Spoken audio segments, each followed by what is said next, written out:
Hello guys, after A long time ഞാൻ വീണ്ടും വന്ന് വീഡിയോ ആയിട്ട് രാവിലെ തന്നെ 2 ദോശയും സാമ്പാറും കഴിച്ചു കേട്ടോ. അപ്പോൾ ഞായറാഴ്ച ആയതുകൊണ്ട് തന്നെ എല്ലാവർക്കും അറിയാം, സ്വാഭാവികമായിട്ട് നമ്മുടെ വീടൊക്കെ ഒന്ന് ക്ലീൻ ചെയ്യുന്ന ദിവസമാണ്. അപ്പോൾ ഇന്ന് ഞാൻ എൻ്റെ റൂം വൃത്തിയാക്കാമെന്ന് വിചാരിച്ച് കണ്ടില്ലേ, ഒരുപാട് അതിൻ്റെ ഇടയിൽ കൂടെ ഞാൻ ടി വിയും കാണുന്നുണ്ടായിരുന്നു. പിന്നെ ഞാൻ ഇവിടെയൊക്കെ ഒന്ന് ക്ലീൻ ചെയ്യുന്ന എൻ്റെ സ്റ്റിച്ചിങ് മെഷീൻ ഇടാൻ വേണ്ടിയിട്ടാണ് കേട്ടോ. എനിക്ക് റൂമിൽ ഞാൻ സാധാരണ ഇടത്തില്ലായിരുന്നു, ഹാളിലായിരുന്നു. അങ്ങനെ ഞാൻ ഇതൊക്കെ ഇവിടെ വെച്ചപ്പോൾ എനിക്കൊരു സമാധാനം കിട്ടിയതുപോലെയായിരുന്നു.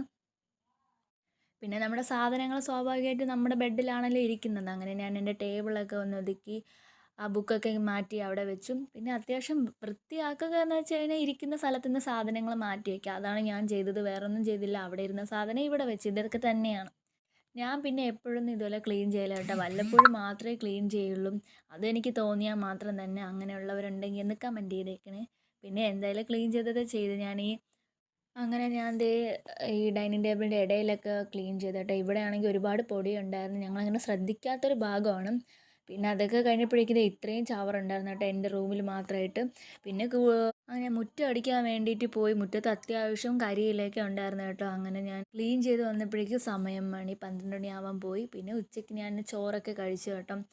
ചോറിൻ്റെ കൂടെ തോരൻ, ചെറിയൊരു സദ്യയായിരുന്നു കേട്ടോ. അപ്പം തോരനും കിച്ചടി അങ്ങനെയൊക്കെ ഉണ്ടായിരുന്നു. പിന്നെ ചോറിൽ ഞാൻ എപ്പോഴും ഈ കുഴി ഒഴിച്ചതിന് ശേഷം മാത്രമേ ഇതുപോലെ പരിപ്പോ സാമ്പാറൊക്കെ ഇടത്തുള്ളൂ. എനിക്ക് ഭയങ്കര ഇഷ്ടമാണ് കേട്ടോ പരിപ്പ് കറി. അതിൻ്റെ കൂടെ പപ്പടവും പിന്നെ അവിയൽ, തോരൻ, അച്ചാർ, കിച്ചടി, ഇതിത്ര മാത്രമേ ഉണ്ടായിരുന്നുള്ളൂ. വലിയ രീതിയിലുള്ളതൊന്നുമല്ല. പിന്നെ അവിയലൊക്കെ ഉള്ളതുകൊണ്ട് ഞാൻ ഇല വെട്ടി കഴിച്ചെന്ന് മാത്രം.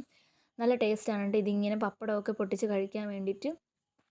എനിക്ക് പൊതുവേ ഈ ബിരിയാണി അതിലോടൊക്കെ കൂടുതൽ താല്പര്യം ഇതുപോലെ സദ്യയിലാണ് കേട്ടോ. അതെന്താണെന്ന് അറിയത്തില്ല, കാരണം സദ്യ കഴിക്കുമ്പോൾ നമുക്കൊരു ഫിനിഷിങ് കിട്ടുന്ന പോലെയാണ്.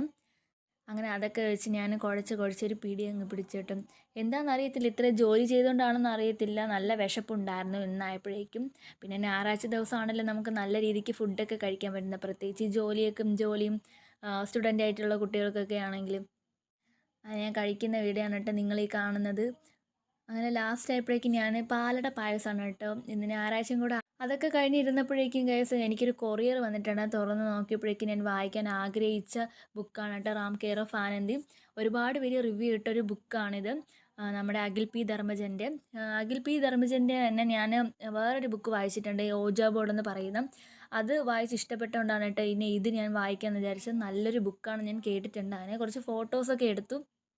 പിന്നെ അതൊക്കെ കണ്ട് ശേഷം ഞാൻ ഉപ്പും മുളകും കണ്ട് ഈ ഒരു സ്നാക്സും കഴിച്ചു കേട്ടോ. വൈകുന്നേരം 6 മണിയൊക്കെ ആയപ്പോഴേക്കും അമ്മ വിളക്കൊക്കെ കത്തിച്ച്. അത്രയേ ഉള്ളൂ. Tata bye bye, see U.